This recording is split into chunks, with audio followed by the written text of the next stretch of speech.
So I think try to speak in the right way, it will help me to listen better. And I download a book about pancreatitis, a newest book that I can find, and read about this. Maybe it will help me to understand what the professor says in this nature. Okay, let's start. The first chapter is Revised Atlanta Classification of Acute Pancreatitis. So I know that we have old and new Atlanta classification, and in this chapter I think we will learn about the difference between old and new pancreatitis classification in Atlanta. So in the introduction of the 1992 Atlanta classification was a major milestone in the practice and pancreatology at that time. The classifications were aimed to define a common terminology and define the severity of the disease in a globally acceptable uniform manner. Even though it generated great enthusiasm in Italy, it was observed over the year and many issues pertaining to the disease were either not addressed or lack of clarity. Okay, lack of clarity. It were observed that over the past 2 decades, the terminologies from Atlanta classifications were inappropriately used. For example, the term like pancreatitis, phlegm, and infected pseudocyst were still used. Even after being abandoned in the Atlanta classification, okay, with generation or more data on natural history or pathophysiology on disease, and with development in cross-sectional imaging techniques, new terminologies like organized pancreatic necrosis, subacute pancreatitis necrosis, necromas, or pseudocysts associated with necrosis came into existence. So we call it for a revision of the 1992 Atlanta classifications, which were long awaited in the pancreatology community. The process of revisions were initiated in 2007, and after 5 years, so 2012, of efforts that include modification, revision, and applied global consensus. The revision Atlanta classifications were finally published in 2013. The table 1 shows the large difference between the original and revised classification. So I will move on the table 1.1 to find the difference between the old and new.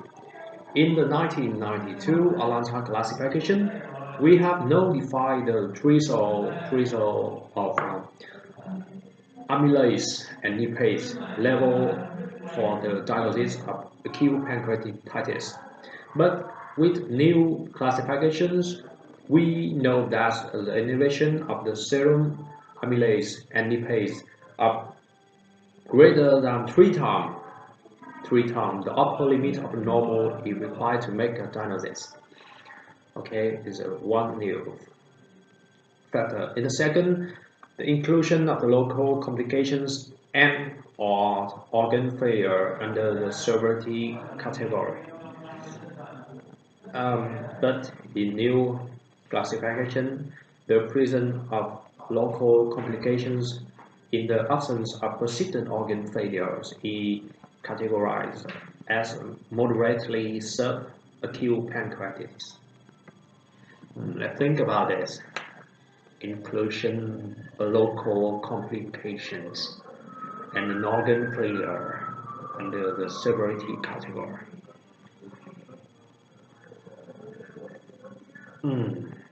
Okay, we'll talk about this later. In O, we have no distinction between transient and persistent organ failure. But with new, we have transient organ failures defined as an organ failure that's resolved within 48 hours. And persistent organ failure, so defined as organ failure that persists beyond 48 hours. Okay, it's clearly some different, like no distinction of peri-pancreatitis collection with and without necrotic debris.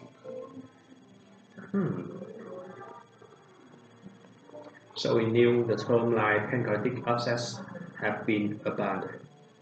Wow! So now we don't have a pancreatic abscess. Oh. Local complications include necrosis, abscess, and pseudocysts. But we knew the term like organized pancreatic necrosis and subacute pancreatic necrosis and necromas and pseudocysts associated with necrosis. Pancreatic sequencing are now collectively termed as one-off necrosis. Wow! So we have 1, 2, 3, 4. Now will be one-off necrosis. We will read about this later. So we will talk about the definition of diagnosis of acute pancreatitis. According to the revised Atlanta classification, a diagnosis of acute pancreatitis can be made if two of the following three features are present, namely abdominal pain consistent with AP, acute onset on persistent severe, epigastric pain often radiating to the back. Okay, the serum lipase activity or amylase activity at least 3 times greater than the upper limit of normal, and the characteristic finding of the AP on contrast enhanced computer tomography, we want CECD, computer tomography, magnetic resonance imaging, MRI, and abdominal ultrasonography. Okay. Acute pancreatitis run a dynamic clinical course, and level of the serum lipase and amylase tend to fall over time. Therefore, in the patients presenting after a prolonged duration following onset of symptoms, the serum lipase and amylase may not be greater than 3 times the upper limit of normal in spite of the typical pancreatitis type abdominal pain. There are the patients in which CECT could help making diagnosis. A situation where a diagnosis can be satisfactorily made on the basis of pain and serum lipase and amylase. CECT should be reserved for potential future use when it can diagnose local complications and provide important lead for complication-specific management approach. Okay, so we should do CECD with patients suffering from AP. The phase of acute pancreatitis. The natural cause of AP runs through 2 overlapping but pathophysiologically discrete phases. The early phase, which usually runs for 1 or 2 weeks, is clinically marked by systemic inflammatory response syndrome. So we call it the SIRS, S-I-R-S, SIRS. I think I can call it SIRS.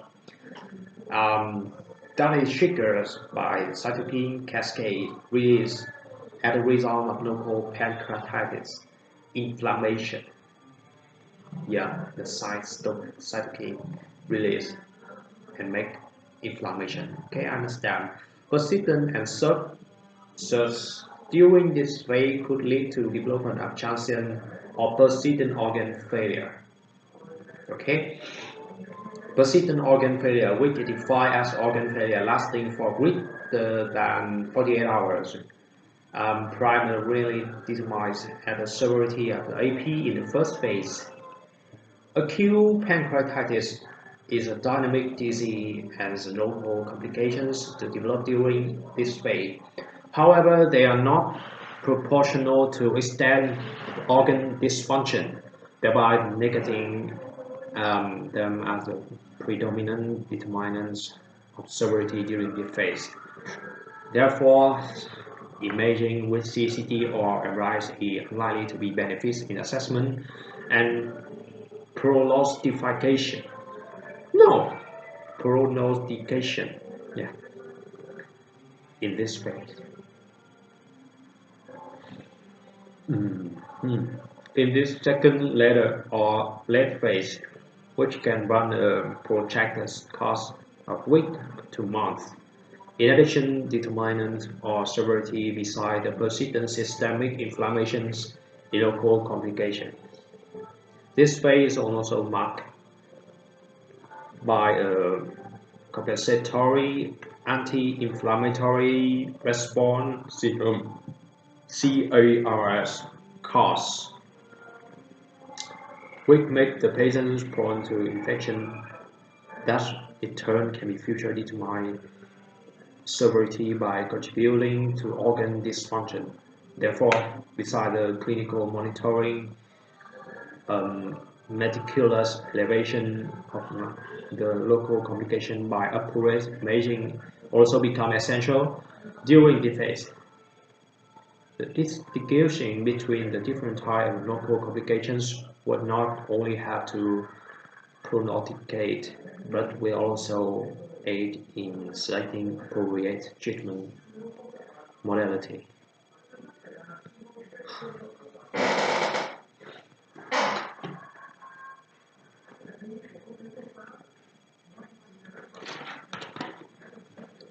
Okay, maybe some of you will think this story, this way I'm starting now, is stupid. Okay, fine, I don't care. I need someone can work as a team with me, but you see, no one, and I choose this way. Okay, I will continue this later.